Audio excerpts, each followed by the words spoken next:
este estudio que hicimos hace pocos años puede ser un aporte para darles un poco de gusto a los positivistas que de alguna manera dicen que lo de Hahnemann es pseudociencia.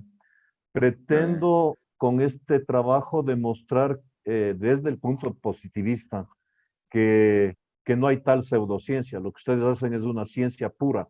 Sin embargo, se acerca mucho más a la mecánica cuántica que a la física newtoniana por ser profundamente emparentada con el tema energético. Entonces, yo me siento muy contento de poder aportar con este trabajo para que ustedes se sientan desde el punto de vista positivista, justamente respaldados a través de esto que se hizo hace algunos años. Listo, buenas noches con todos. Siendo las 7:10 de la noche, vamos a dar el inicio al Ateneo del día de hoy. Por el doctor Edmundo Tomaselli, la huella digital de las sustancias homeopatizadas, un análisis de las curvas de absorbancia. Por favor, al presidente, doctor Patricio, si puedes darnos una breve introducción del doctor Tomaselli. Gracias. La deferencia. Bueno, el corto currículum que vamos a exponer es para no cansar y para agradecer primero que nada al doctor Tomaselli su presencia. Es un psicoterapeuta, investigador científico, descubridor de maras, es un producto natural que ya un pequeño esbozo ya nos dijo de qué se trataba. Es un psicólogo clínico con 40 años de experiencia que se ha especializado en psicología profunda a través de la terapéutica regresiva para llegar al inconsciente. También es un investigador de la psicología aplicada, un investigador científico de la medicina de base cuántica, docente de algunas instituciones y posgrados en medicina y psicología, además de ser fundador del Centro Algemia. Pues con todo esto, espero que te sientas aquí en casa y que todos aprovechemos todo lo que tienes que decirnos. Gracias, adelante. Muchas gracias, gracias por la invitación a la Sociedad Homeopática, Médico Homeopática. Para mí es un placer poder compartir con ustedes de lo que vamos a hablar hoy día. Es una investigación científica que se llevó adelante hace unos pocos años. Primero les voy a comentar de qué se trata. Estuvimos buscando una sustancia que pudiera tener características altamente energéticas y lo primero que se nos ocurrió fue el agua del mar, debido a que el agua del mar posee los fractales esenciales de la vida y evidentemente la vida nace del mar, de manera que la sustancia de la que partimos fue una sustancia que es el agua del mar pasada por un proceso de reducción-oxidación química y por lo tanto pudimos obtener una cantidad importante de nutrientes esenciales de la misma. A partir de esta sustancia que podríamos llamar, que yo la llamo la sustancia madre, y si quisimos estudiar el comportamiento de esta sustancia a través de lo que llamamos la técnica de absorbancia lumínica. Entonces, ¿qué es la absorbancia? La absorbancia es un procedimiento que hacemos mediante el cual la sustancia es impactada por diferentes haces de luz. Digo diferentes haces de luz porque para hacer un estudio de la huella digital de la sustancia, o más bien dicho, de la curva de absorbancia que hace una sustancia, en este caso, en estudio molecular, tenemos que pasarle por distintos haces de luz. Como ustedes saben, la luz tiene diferentes colores, los colores visibles son 7, de manera que hicimos el estudio de la absorbancia de la sustancia pura, y luego quisimos ver cuál era el comportamiento de la sustancia en diluciones decimales de la manera hahnemanniana, es decir, en diluciones de A10. Hicimos en diluciones de A10, queda un poco la posibilidad de de un nuevo estudio con diluciones de a 100 centesimales y también las quincuamilesimales, que son propiamente las diluciones con las que Hahnemann trabajó. En todo caso, las diluciones decimales, como ustedes saben mejor que yo, a partir de la D24 prácticamente es imposible tener un rastro de lo que es la sustancia pura. Y justamente a nosotros nos interesaba saber si es que en el vehículo que utilizamos, que fue el agua, podía quedar una memoria de la sustancia, una memoria suficientemente grande como para que nos diera la posibilidad de tener una curva de absorbancia como si la sustancia estuviera presente. Esto era muy poco probable desde el punto de vista positivista, porque ya a partir de la D24, de la C12, el número de Avogadro, que es prácticamente un número de comparativo de la cantidad de sustancia presente en la muestra, se supone que ya no podríamos haber obtenido curvas de absorbancia porque ya no había sustancia, lo que había es agua. Y lo que podíamos haber obtenido es una curva de absorbancia del agua. Entonces, lo que quiero presentarles es en dos partes el estudio que hicimos en absorbancia molecular. Para esto se utiliza un equipo específico. Lore, por favor, la siguiente imagen. Este es un equipo de un espectrómetro de absorbancia molecular. Hay una tapa ahí donde entran unas pequeñas cubetas, unas mini cubetas, con la muestra en un principio de la sustancia pura, que como les digo es agua del mar purificada y pasada por un proceso de reducción, oxidación química. Y esta sustancia pasa por 7 espectros de luz distintos, de manera que nos puede dar una idea de la energía que recibe de la luz, y esa energía nosotros la medimos y podemos pasar a un gráfico. ¿Qué es la absorbancia? La absorbancia es una excitación que sufre una sustancia al ser impactada por la luz.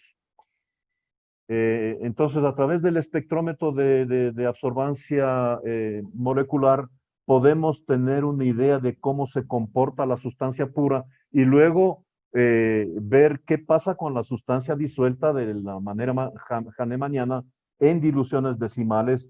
Estas diluciones nosotros las hicimos hasta la D36, bastante más allá del número de Avogadro. Entonces, pasemos a la siguiente imagen.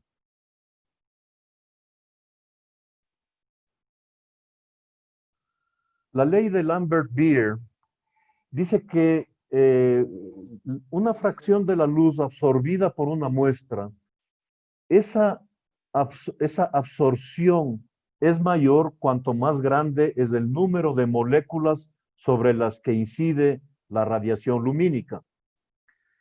¿Qué quiere decir esto? Que cuando las moléculas están presentes más allá de las moles y del número de Avogadro, la absorción de la luz va a ser muy grande mientras más materia, mientras más sustancia tengamos.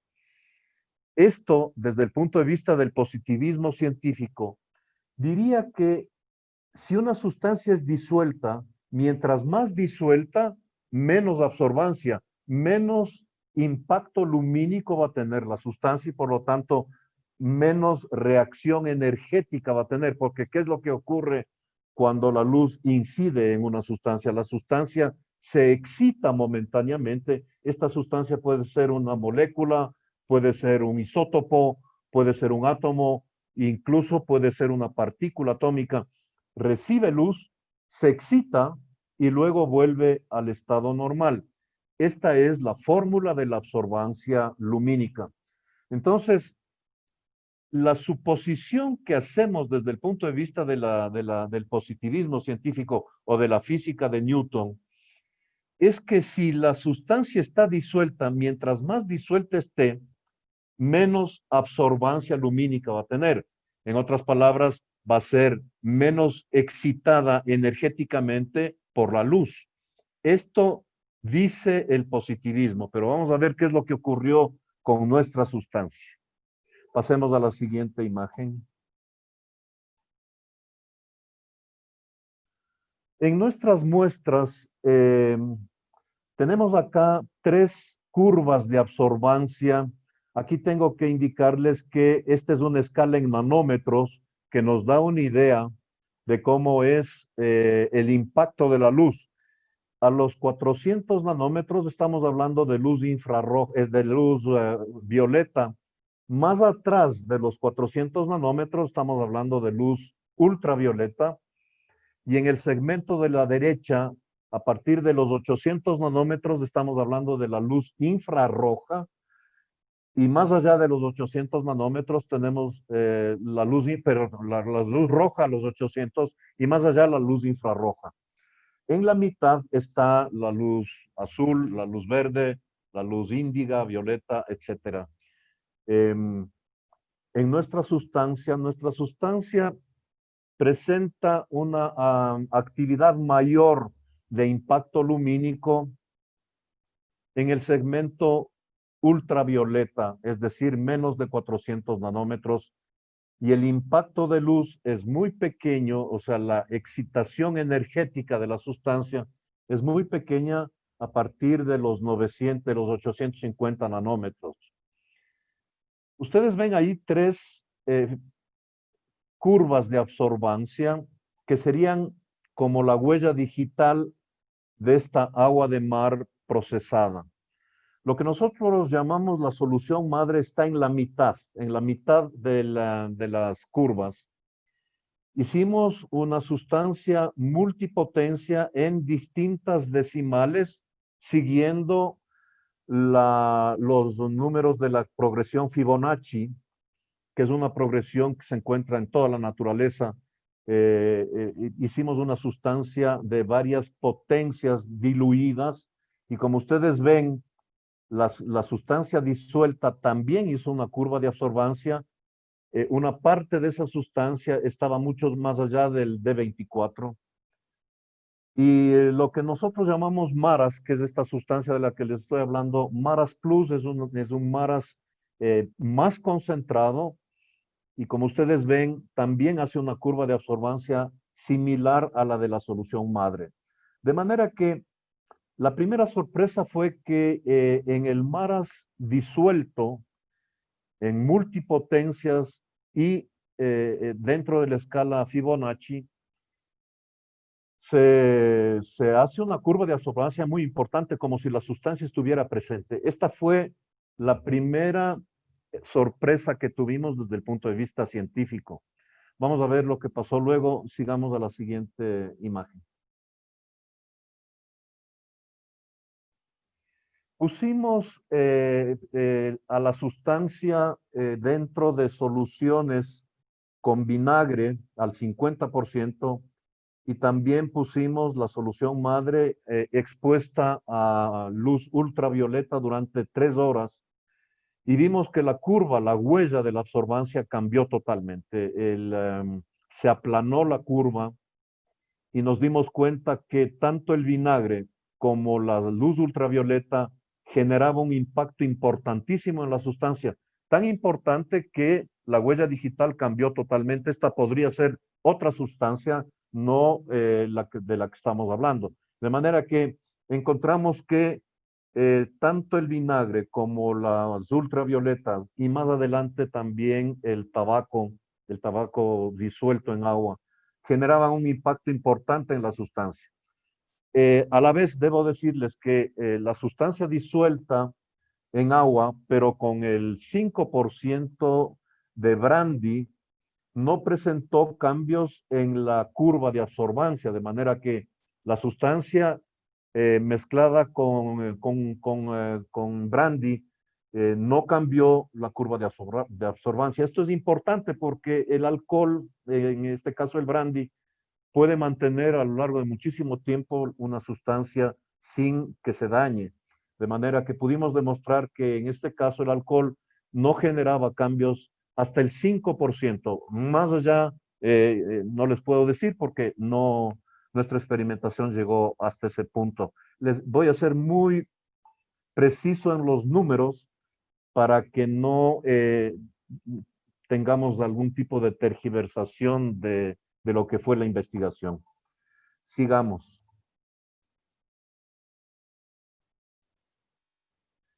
Este cuadro de acá es un cuadro completamente distinto porque nos muestra lo que es una curva de absorbancia atómica. ¿Cuál es la diferencia entre la absorbancia molecular y la absorbancia atómica? Es que el equipo es totalmente distinto y en el caso de la absorbancia atómica, igual tenemos una escala en nanómetros en el eje Y, en el eje X, y en el eje Y tenemos una escala arbitraria de intensidad. ¿Qué es lo que nos dice esto? Podemos detectar en una muestra qué tipo de átomos existen ahí, porque los átomos se excitan en distintos momentos lumínicos, para decirlo así. Por decir algo, el oro se excita a los 240 nanómetros, por ahí en el equipo que utilizamos. El arsénico se excita a los 800 nanómetros, es decir, en el segmento infrarrojo, rojo, infrarrojo. Y bueno, cada uno de los elementos de la tabla periódica tiene una excitación. El átomo muestra cómo se llena de energía a partir del impacto de luz, pero luego vuelve a su estado normal. En una segunda etapa que les voy a explicar más adelante, hicimos una investigación sobre cuál era el impacto lumínico en absorbancia atómica, y también tuvimos una sorpresa porque no esperábamos lo que ocurrió. Nosotros esperábamos que el cuadro de absorbancia fuera similar al que estamos viendo en este cuadro. Entonces, sigamos adelante. Vamos a la siguiente imagen. Esta es una espectrofotometría pura, proveniente de un horno de grafito. En este caso vemos cómo es una curva de absorbancia atómica. Simplemente es un ejemplo. Sigamos a la siguiente imagen. En el caso de nuestra sustancia, en absorbancia atómica encontramos que entre los 530 y 650 nanómetros ya no se hacían picos, sino que se generaba una meseta. Y esta meseta nos estaba diciendo que en ese segmento de la luz, nuestra sustancia estaba absorbiendo luz de manera masiva y esa luz se mantenía a lo largo del tiempo. En otras palabras, estábamos hablando de un sistema que podríamos definir negaentrópico entre los 550 y los 650 nanómetros. ¿Qué significa un sistema negaentrópico? Es un sistema que se contrapone a las leyes de la física, es decir, la tendencia al caos, que es la entropía, se agranda a lo largo del tiempo, y esto ocurre con casi todas las sustancias. En el caso de nuestra sustancia disuelta de la manera hahnemanniana, en decimales, ocurre que la absorbancia lumínica se mantenía. Esto significa que estábamos rompiendo con parte de la entropía natural de cualquier tipo de sustancia. La sustancia disuelta mantenía la absorbancia lumínica y por lo tanto se estaba llenando de una energía electromagnética entre los 550 y 650 nanómetros. Sigamos, vamos a la siguiente imagen.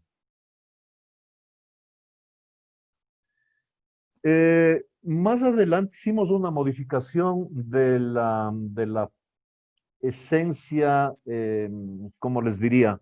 De la investigación, y modificamos un campo geométrico concéntrico magnético, que es la forma mediante la cual nosotros estabilizamos esta sustancia. Y lo que ocurrió fue simplemente increíble. Ya no tuvimos una curva de absorbancia atómica normal. Lo que ocurrió fue que la energía de la sustancia absorbía todo el espectro lumínico a lo largo del tiempo y habíamos generado, sin darnos cuenta, un espectro de absorbancia atómica que se mantenía a lo largo del tiempo y a lo largo de prácticamente todos los elementos de la tabla periódica, absorbiendo luz de manera masiva. Esto quería decir que la sustancia estaba energizada de una manera tal que se contraponía a la absorbancia de la materia. La absorbancia de la energía, en este caso, nos demostró que era muchísimo más grande que la capacidad de la energía, de la absorbancia de la energía lumínica por la materia. Y esto también tiene una connotación importantísima en el diseño médico de Hahnemann, porque pudimos demostrar que las sustancias, cuando están altamente energizadas, absorben la energía de manera tan masiva que supera a la absorbancia de la materia. Esto rompe con la ley de Lambert-Beer. Sigamos a la siguiente imagen.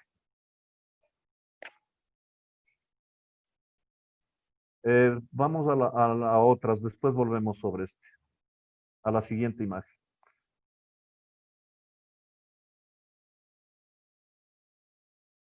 Hay unas curvas de absorbancia, Lore, que ¿Cuál?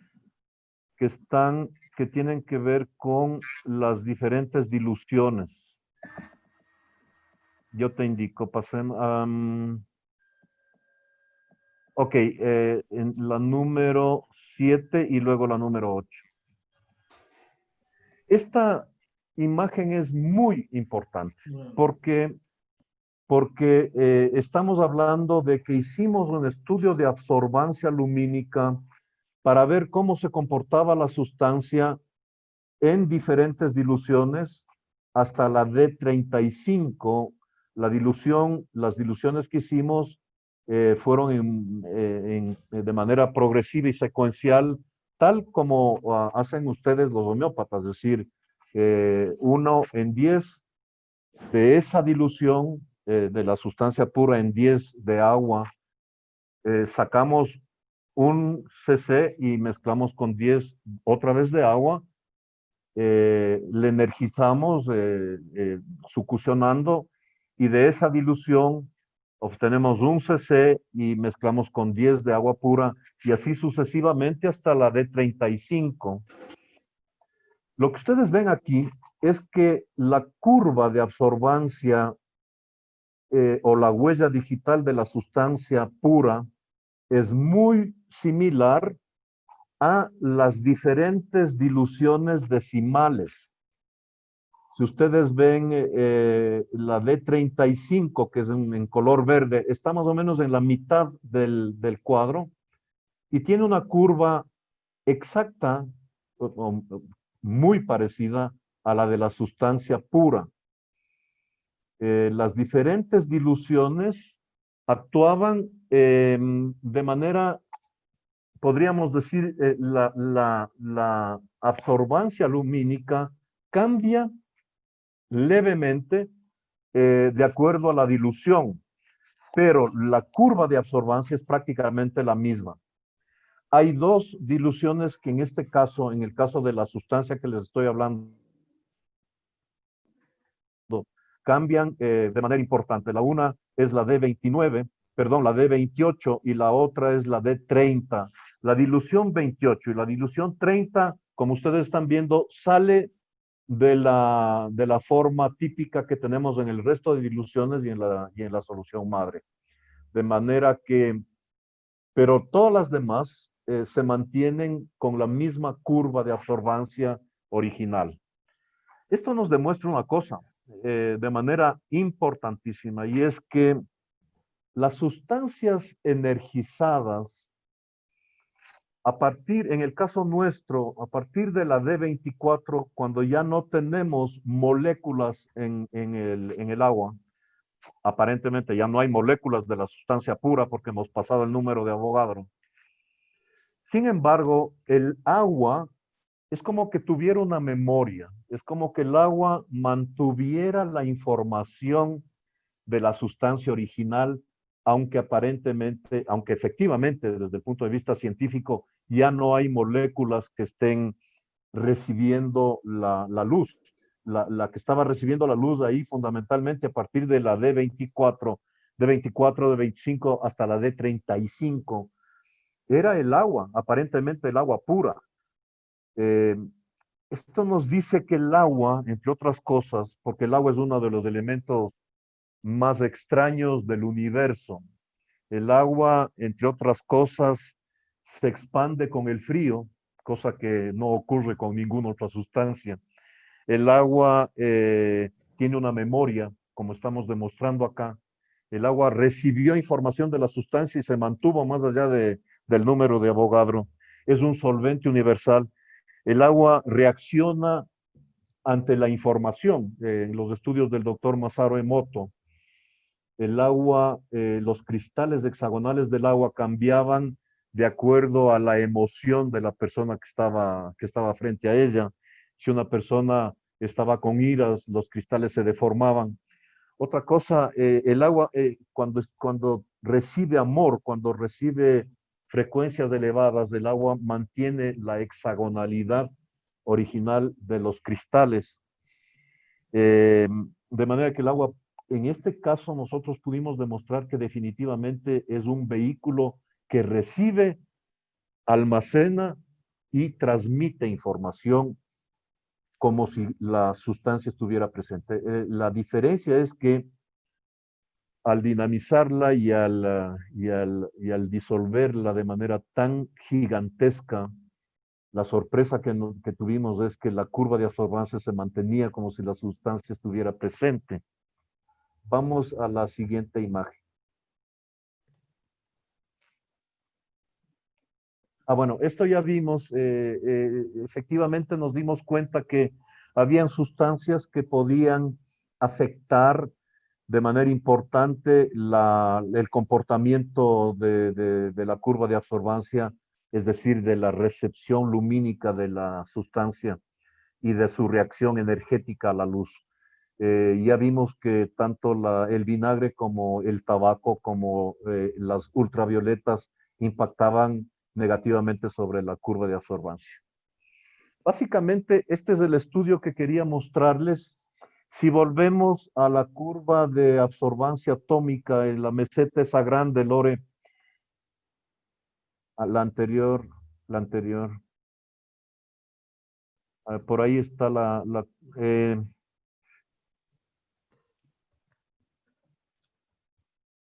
yo te aviso. Ok, esta imagen es muy importante porque este amigo de ustedes tiene un postulado científico y ese postulado quiere decir que cuando una sustancia está altamente energizada, la energía de la sustancia va a absorber la luz más que la energía de la materia de la sustancia. Me imagino que para ustedes, homeópatas, esto tiene una importancia fundamental porque ustedes están utilizando sustancias altamente energizadas donde prácticamente ya no hay moléculas de la sustancia original. Y la energía de la sustancia cuando está disuelta y cuando está altamente energizada es una energía tremenda que rompe con la ley de la entropía y convierte al sistema en un sistema negaentrópico. Ok, hasta ahí lo que les puedo decir y me imagino que querrán hacer una cantidad de preguntas. Espero estar listo para contestar. Muchas gracias, Edmundo, por tu presentación. Sí, creo que ahorita los colegas pronto estarán todos ansiosos por hacer varias preguntas. Realmente creo que es muy importante el estudio que tú has hecho con esto. Si bien, como tú dices, nosotros llegaste a los decimales, justamente esto solo comprueba que si es que llegaríamos a hacer este estudio con las centesimales, pues veríamos una absorbancia mucho mayor. Ahí te puedo decir algo, Loren. La sustancia de la que partimos, de hecho, ya estaba altísimamente disuelta. ¿Por qué? Porque cuando hicimos la obtención de elementos en estado monoatómico a partir del procedimiento químico reducción-oxidación, los elementos en estado monoatómico que obtuvimos en la sustancia madre, en lo que yo llamo la sustancia madre, probablemente ustedes llaman tintura madre a eso, no sé. eh, esta sustancia ya tenía átomos en estado monoatómico sueltos, lo que significa que la dilución de la que partimos ya era gigantesca. Ya partimos de una dilución gigantesca porque solo habían átomos sueltos, como pudimos demostrar más adelante en el estudio. Esto probablemente en este momento no les explico, pero obtuvimos oro, rodio, iridio, plata, cobalto, cesio, los elementos que están emparentados con el platino en la mitad de la tabla periódica. Hay elementos, estos que les acabo de mencionar, que de cierta forma se mantienen en estado monoatómico. ¿Qué quiere decir? Que por alguna razón hay un estado de la materia que llamamos el quinto estado de la materia, que son los elementos en estado monoatómico, que no tienen valencias disponibles y por lo tanto se mantienen como átomos sueltos en una sustancia, en este caso en el agua del mar, que fue el motivo de nuestra investigación. Perfecto, muchísimas gracias. Tengo, por favor, bueno, a todo el mundo que pueda hacer preguntas vía el chat, lo puede realizar. Ya hay algunas aquí, entonces voy a comenzar con esas. ¿Qué efecto tiene la succión en los glóbulos que son materia sólida? A ver, bueno, ahí les tengo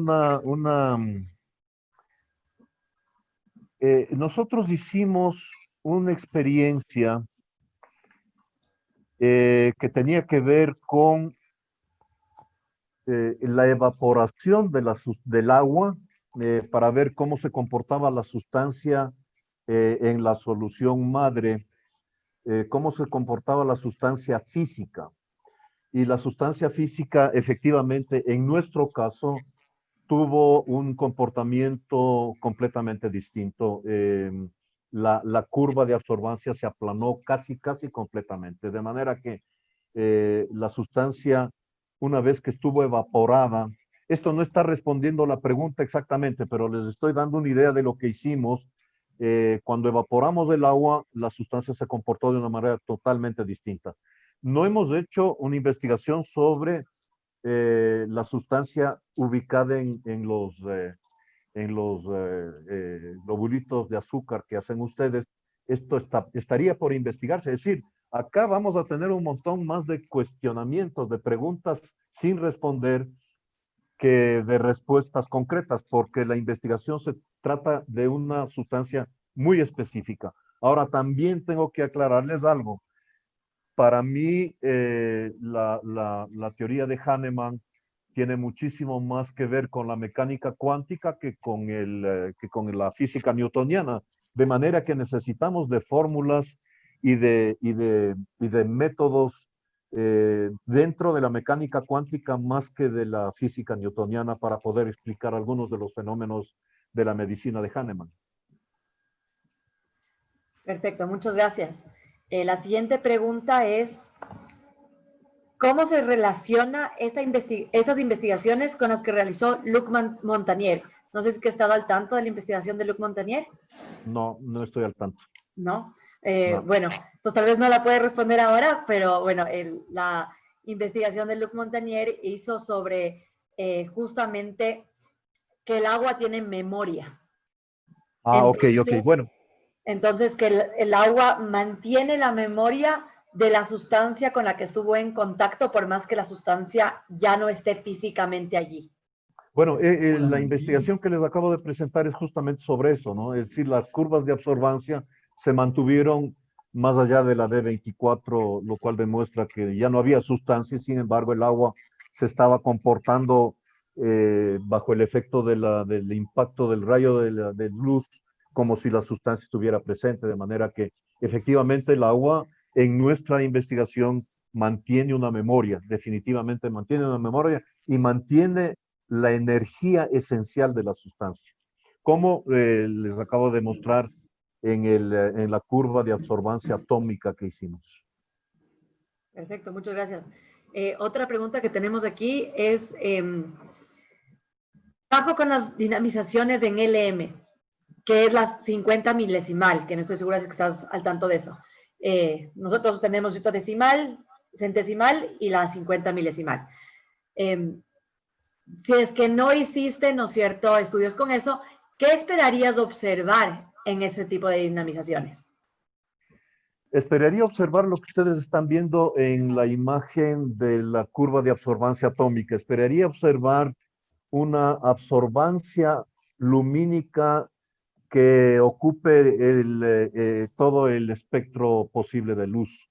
Estamos hablando desde los 195 nanómetros a los 900 nanómetros, es decir, desde la luz ultravioleta hasta la infrarroja. Yo esperaría en una dilución tan grande, esperaría encontrar una curva de absorbancia masiva, en otras palabras, un sistema negaentrópico que se esté formando dentro de la sustancia. Sí, aquí tenemos una pregunta, Edmundo. La negaentropía explicaría las curaciones imposibles, los denominados casos anecdóticos. Desde luego que sí. Estamos hablando no solamente de las sustancias que ustedes disuelven en agua y que dinamizan, sino también del agua. Es importantísimo darnos cuenta que el agua es uno de los elementos más extraños de este universo y como les decía al principio, tiene características rarísimas. En ciertas condiciones, el agua tiene masa gravitacional negativa, es decir, en vez de caer, levita. El agua se congela más rápido cuando está caliente que cuando está normal. El agua es capaz de recibir y almacenar información. De manera que cuando ustedes trabajan con sustancias que están disueltas en agua, que es un vehículo increíble de información, de recepción y de transmisión de esa información, porque en el fondo en el universo todo es información.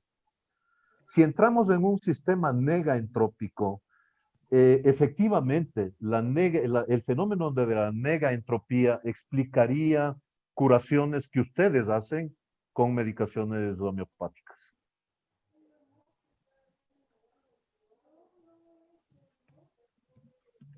Perfecto, aquí tenemos otra pregunta, Edmundo. ¿Es posible que en el agua quede un recuerdo genético atómico de la sustancia, sea mineral, vegetal o animal? Desde mi punto de vista, sí. Nosotros trabajamos con elementos en estado monoatómico, como les explicaba, que provienen del agua del mar. Efectivamente, los átomos dejaron información en la sustancia que nosotros llamamos maras del mar, y esta sustancia actuó como acabamos de ver en la presentación. En otras palabras, si a nivel atómico podemos hablar de que la sustancia dentro del agua mantiene una información, pues no se diga a nivel molecular, a nivel de tejidos, a nivel de órganos, a cualquier nivel. O sea, el agua recibe, almacena y transmite información. Definitivamente esto cada vez se va a demostrar de manera más fehaciente. Ok, muchísimas gracias. Muchas gracias, igual a ti. Gracias, Edmundo. Una buena Gracias a noche. ustedes. Gracias, Lorenita. Buenas noches a todos. Muchísimas gracias. Buenas noches a todos.